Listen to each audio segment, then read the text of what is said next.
أعوذ بالله من الشيطان الرجيم بسم الله الرحمن الرحيم ألف لام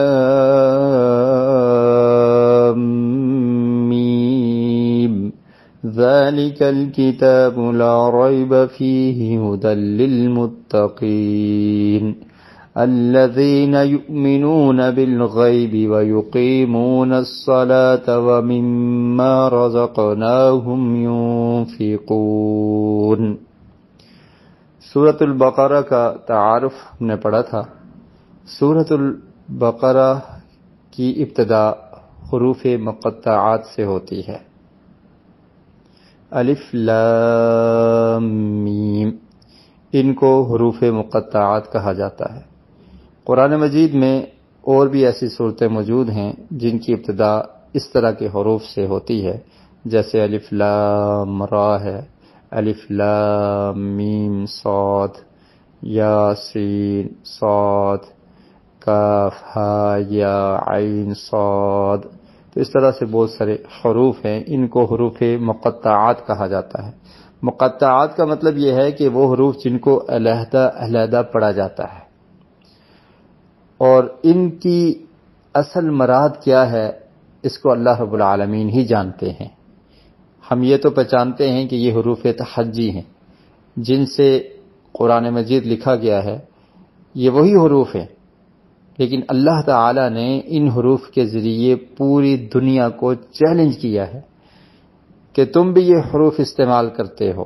حروف تحجی استعمال ہوتے ہیں، عربی زبان میں استعمال ہوتے ہیں، تو اگر تمہیں یہ شک ہے کہ یہ قرآن منزل من اللہ نہیں ہے، اللہ کی طرف سے نازل نہیں ہوا، تو تم کوئی ایسی کتاب بنا کر دکھاؤ، اس جیسی ایک سورت بنا کر دکھا دو، اس جیسی 10 آیات بنا کر دکھا دو، اس جیسی ایک آیت بنا کر دکھا دو۔ قرآن مجید میں یہ چیلنج موجود ہے۔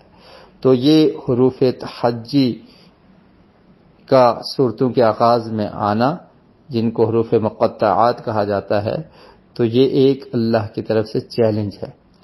باقی اس کی صحیح مراد کیا ہے یہ ہم اللہ کے سپرد کرتے ہیں، اللہ رب العالمین ہی اس کے بارے میں بہتر جانتے ہیں۔ انسان کا علم ناقص ہے، انسان وہی جانتا ہے جو اس کو بتایا گیا ہے، تو ہم اس کی اصل مراد تک نہیں پہنچ سکتے۔ ذَلِكَ الْكِتَابُ لَا رَيْبَ فِيهِ هُدًى لِّلْمُتَّقِينَ۔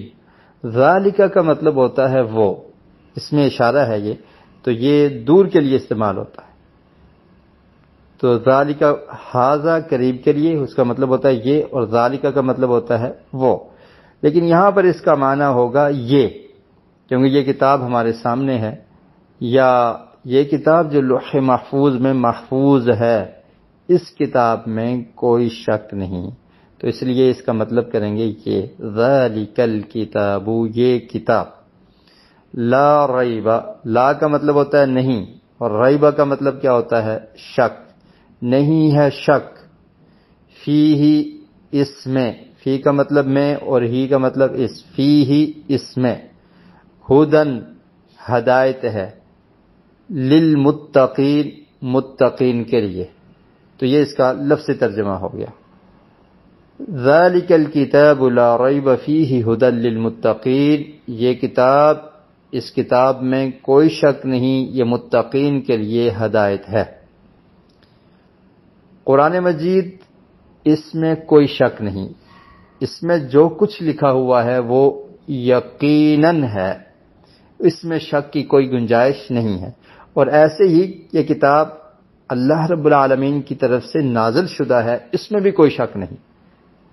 ہر مسلمان اور مومن کا یہ یقین ہے کہ قرآن مجید میں جو کچھ ہے یہ صحیح اور درست ہے، ہمیں اس پر یقین ہے، اور یہ کتاب قرآن مجید اللہ کی طرف سے نبی آخر الزماں، نبی مکرم صلی اللہ علیہ وسلم پر نازل ہوئی، اس پر بھی ہمارا یقین ہے، اس میں قطعاً کوئی شک کی گنجائش نہیں ہے۔ اور یہ کتاب ہدایت والی کتاب ہے۔ ہدایت کے 2 مطلب ہوتے ہیں، ایک مطلب ہوتا ہے ہدایت کا راستہ دکھانا، اور دوسرا مطلب ہوتا ہے راستے پر چلانا۔ تو یہ کتاب راستہ دکھانے والی کتاب ہے، اور اس معنی میں یہ تمام لوگوں کے لیے ہدایت والی کتاب ہے، جیسا کہ قرآن مجید میں ہی سورہ آل عمران میں اللہ تعالی نے ارشاد فرمایا ھدی للناس، تمام لوگوں کے لیے یہ ہدایت والی کتاب ہے، جو بھی اس سے ہدایت حاصل کرنا چاہے وہ کر سکتا ہے، تمام لوگوں کے لیے ہدایت والی کتاب۔ لیکن اس ہدایت پر چلیں گے کون؟ اس ہدایت کو قبول کون کریں گے؟ وہ متقین ہیں۔ ھدی للمتقین، متقین کن کو کہتے ہیں؟ متقی کی جمع ہے متقین، اور متقی کا لفظ جو ہے یہ نکلا ہے وقایہ۔ وقایہ کا مطلب ہوتا ہے بچنا، بچاؤ اختیار کرنا۔ تو جو بچتے ہیں ان کے لیے ہدایت والی کتاب ہے۔ بچتے کس سے ہیں؟ اللہ رب العالمین کی نافرمانی سے بچتے ہیں۔ جس کام سے اللہ تعالیٰ نے منع کیا ہے اس سے باز رہتے ہیں، بچے رہتے ہیں، اللہ تعالیٰ کے ہر حکم کو مانتے ہیں، اور جس کام سے اللہ کی ناراضگی آتی ہے اس سے بچ جاتے ہیں، اس کام کو نہیں کرتے، تو یہ متقی ہیں، یہ متقین ہیں، اور یہی لوگ اس کتاب سے ہدایت حاصل کر سکتے ہیں۔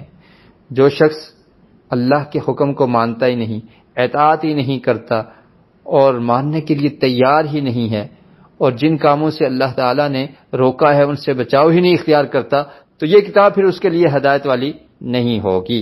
وہ کیسے ہدایت حاصل کر سکے گا؟ اس کے لیے یہ ہدایت، اس کتاب سے ہدایت حاصل کرنا ناممکن ہے۔ تو یہ کن کے لیے ہدایت ہے؟ جو ہدایت پر چلیں گے کون سے لوگ ہیں؟ متقین ہیں، جو تقوی اختیار کرنے والے۔ اب متقین کی کچھ علامات اللہ تعالی نے ذکر کی ہیں۔ الذین یؤمنون بالغیب، الذین وہ لوگ، یؤمنون جو ایمان لاتے ہیں، بالغیب غیب پر۔ صحیح البخاری میں حدیث ہے، جبریل علیہ السلام نے نبی کریم صلی اللہ علیہ وسلم سے سوال کیا ایمان کے متعلق، مل ایمان، ایمان کیا ہے؟ تو اللہ کے رسول صلی اللہ علیہ وسلم نے ارشاد فرمایا ان تؤمن باللہ وملائکتہ وکتبہ ورسلہ والیوم الآخر والقدر خیرہ وشرہ، کہ تو ایمان لائے اللہ پر، اللہ اکیلا ہی عبادت کے لائق ہے، اس کے علاوہ کسی کی عبادت نہیں کی جائے گی، اللہ پر ایمان لائے، وملائکتہ اور فرشتوں پر ایمان لائے، اور تمام رسولوں پر ایمان لائے، آسمانی کتابوں پر ایمان لائے، اور آخرت کے دن پر ایمان، اور اچھی اور بری تقدیر پر ایمان۔ اس کو کیا کہتے ہیں؟ ایمان۔ اور آپ ذرا اندازہ کیجئے، غور کیجئے کہ یہی وہ غیب پر ایمان لانا ہے۔ اللہ کو دیکھا نہیں، اللہ پر ایمان ہے، فرشتوں کو دیکھا نہیں، مومن کا ایمان ہے، اور آسمان سے جو کتابیں نازل ہوئی، قرآن مجید ہمارے پاس موجود ہے، جو سابقہ کتابیں ہیں ان پر ہمارا ایمان ہے، جو رسل ہیں، سابقہ رسل اور نبی اکرم صلی اللہ علیہ وسلم، ان تمام پر ہمارا ایمان ہے، بن دیکھے غیب پر۔ آخرت کو دیکھا نہیں، جنت اور جہنم کو دیکھا نہیں، اس پر ایمان ہے، اچھی اور بری تقدیر پر ایمان ہے۔ تو یہ مطلب ہے کہ متقی وہ لوگ ہیں، وہ لوگ اس کتاب سے ہدایت حاصل کر سکتے ہیں جو غیب پر ایمان رکھتے ہیں، اپنے عقل کے گھوڑے نہیں دوڑاتے کہ ہم نے تو دیکھیں گے تو ایمان لائیں گے۔ نعوذ باللہ، جیسے بنو اسرائیل نے کہا تھا نا کہ ہم اللہ کو دیکھیں گے تو ایمان لائیں گے۔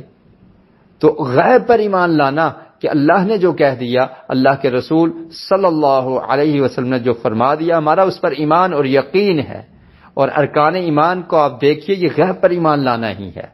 تو وہ لوگ جو غیب پر ایمان رکھتے ہیں، وَيُقِيمُونَ الصَّلَاةَ، اور نمازوں کو قائم کرتے ہیں۔ اقامت صلاۃ کا مطلب کیا ہے؟ نماز کو سنت کے مطابق پڑھنا ہے، یا نماز کو قائم کرنا ہے۔ صحیح البخاری میں حدیث ہے، نبی کریم صلی اللہ علیہ وسلم نے ارشاد فرمایا صلو کما رأیتمونی اصلی، ایسے نماز پڑھو جیسے مجھے نماز پڑھتے ہوئے دیکھتے ہو۔ سنت کے مطابق نماز پڑھنا یہ اقامت صلاۃ میں ہے۔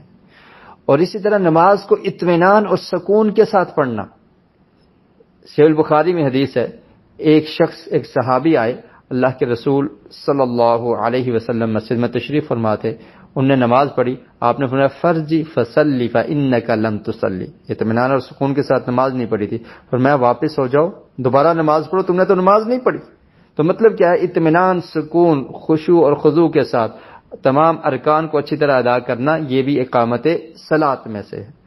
اور پھر نماز کو باجماعت ادا کرنا، یہ بھی اقامت صلاۃ میں سے ہے۔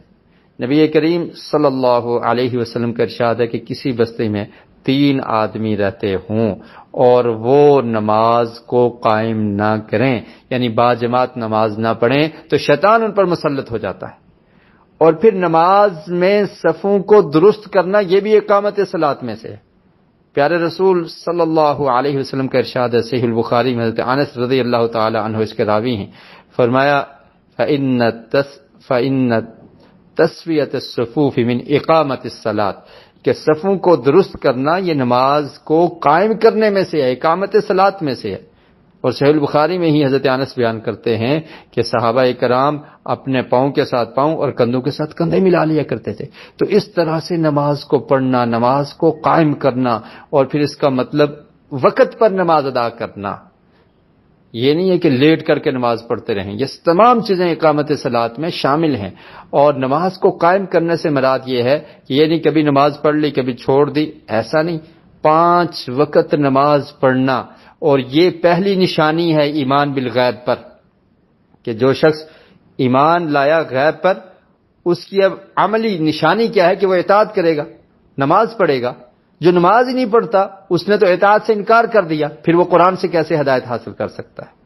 تو نماز کو پڑھنا یہ پہلی دلیل ہے، اطاعت کی دلیل، ایمان کی دلیل، عملی نشانی کہ وہ اقامت صلاۃ کرنے والا ہے، نماز کو قائم کرنے والا ہے۔ اور پھر اقامت کا مطلب عام ہے کہ پورے معاشرے میں نماز کا نظام قائم کیا جائے، پورے محلے میں نماز کا نظام قائم ہو، تمام مسلمان جماعت کا وقت ہو مسجد میں حاضر ہو جائیں۔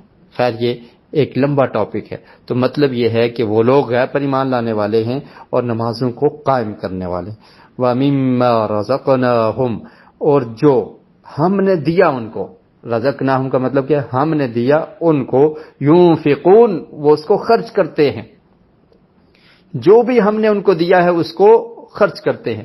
اس میں مال بھی ہے، اس میں عقل بھی ہے، اس میں دولت، شہرت، علم، تمام چیزیں آ جاتی ہیں، اولاد بھی، جو بھی اللہ نے دیا، کسی کو سوچ سمجھ دی ہے، اچھی سوچ دی ہے، اس کو خرچ کرے گا، علم دیا ہے اس کو خرچ کرے گا، کسی کے پاس اولاد ہے ان کو دین کے لیے وقف کرے گا، مال ہے، جان ہے، قوت ہے، طاقت ہے، جو کچھ بھی ہے اس میں سے خرچ کرنا ہے۔ وَمِمَّا رَزَقْنَاهُمْ، جو ہم نے دیا اس میں سے وہ ينفقون خرچ کرتے ہیں، یعنی سب کچھ نہیں خرچ کرنا بلکہ اس میں سے کچھ خرچ کرنا ہے۔ اس میں نفلی صدقہ بھی آ جاتا ہے اور فرضی صدقہ جس کو زکوٰۃ کہتے ہیں وہ بھی آ جاتا ہے، اور ہر چیز جو بھی اللہ نے صلاحیت دی ہے اس کو خرچ کرنا اس سے مراد ہے۔ تو یہ متقین کی نشانیاں اللہ تعالیٰ نے بیان کی ہیں، اس سے اگلی آیت میں بھی وہی ہیں، وہ انشاءاللہ ہم پھر پڑھیں گے۔ اللہ رب العالمین ہمیں قرآن مجید کو پڑھنے کی، سمجھنے کی اور اس پر عمل کی توفیق نصیب فرمائے۔